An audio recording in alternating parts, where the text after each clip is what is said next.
সবাইকে আসসালামু আলাইকুম।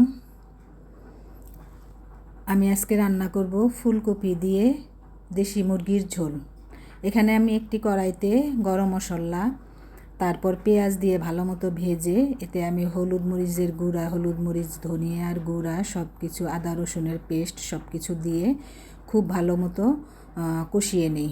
যেহেতু আমি ঝোল করব, ঝোলের মশলাটা একটু ভালো মতো কষিয়ে নিতে হয়। তারপর এতে আমি পরিষ্কার করে ধুয়ে রাখা মুরগি, দেশি মুরগির যে মাংসটা আছে সেটা আমি সুন্দর করে ধুয়ে ঝরিয়ে রেখেছিলাম। তারপর সেটা আমি মশলার মধ্যে দিয়ে এটা আমি খুব সুন্দর করে নেড়ে চেড়ে নিই। যেহেতু আমার মশলাতে আমি কিন্তু এখনও পানি দিই নাই, যার জন্য আমার চুলাটাও কমিয়ে রেখেছি, কারণ চুলা যদি বাড়িয়ে দিই তাহলে আমার মশলা পুড়ে যাবে।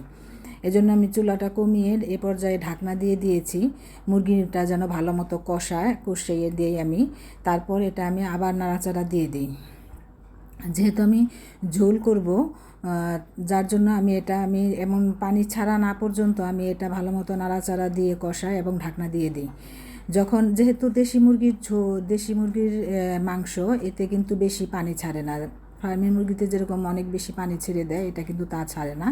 যতটুকুই পানি ছেড়েছে আমি সব পানিগুলো একদম বারবার ঢাকনা দিয়ে নেড়ে চেড়ে আমি পানিটা শুকিয়ে ফেলি। আর এতে ঝোল দেবার জন্য আমি আরেক চুলাতে একদম ফুটানো গরম পানি রেখেছি, যেন সাথে ফুটে যাচ্ছে, সাথে সাথে আমি সেই পানিটা এটার মধ্যে ঝোলটা দিয়ে দিই। আর এখানে আমি যে ফুলকপিটা, সেটা আমি খুব কম তেলে এবং হালকা লবণ দিয়ে আমি এটা খুব বেশি সময় নিয়ে ওদিকে মাংস কষিয়েছি, আর এদিকে আমি এই ফুলকপিটা এদিকে হালকা হালকা ভেজে ভেজে ভেজে ভেজে অর্ধেক সিদ্ধ করেছি, যেন অর্ধেক সিদ্ধ হয়। আর ফুলকপির কালারটাও দেখেন চেঞ্জ হয়ে গেছে। এখন আমি এই পর্যায়ে ফুলকপিটা মাংস আমার প্রায় হয়ে গেছে।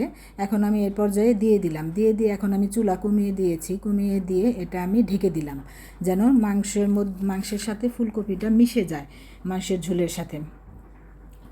পরে আমি যখন ফুলকপিটা এভাবে হয়ে যায়, পরে আমি আস্তে আস্তে 2-3 বার নাড়াচাড়া দিয়ে ঢাকনা দিয়ে আমি ফুলকপিটা সিদ্ধ হওয়া পর্যন্ত আমি এটা রান্না করি। আর বাকি একটু সময় চুলা কমিয়ে দিয়ে আমি এটা রান্না করি।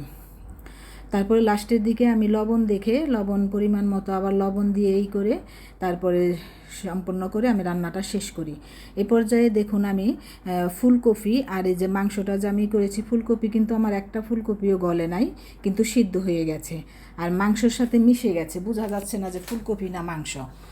আমি যে ভেজে নিয়েছি হালকা করে, যার জন্য ওটা আমরা অনেক সময় ফুটানো তেলেও, ডোবানো তেলেও ভেজে নিতে পারি। আমি সেটা করিনি, আজকে আমি হালকা তেলে ভেজে নিয়েছি, যেহেতু গরমের দিন বেশি তেলের জিনিস না খেয়ে হালকা তেলের, এজন্য আমি এটা করেছি। তারপরে দেখুন আমি ফুলকপি আর মাংসটা একই কালার দেখা যাচ্ছে, অথচ ফুলকপিটা নরম হয়ে গেছে, কিন্তু ফুলকপিটা আমার আনামি আছে। দেখুন এই পর্যায়ে ফুলকপিটা সম্পূর্ণ নরম হয়ে গেছে, হাতে নেওয়ার পরই গলে যাচ্ছে, কিন্তু এটা আনামানামি মাংসের সাথে আছে, গলে যায় নাই। এভাবে রান্না করে দেখতে পারেন। গরমের সময় একটু সবজি খেতে হয়, করতে হয়, মশলা কম খেতে হয়। আমাদের এখানে এখন অনেক গরম।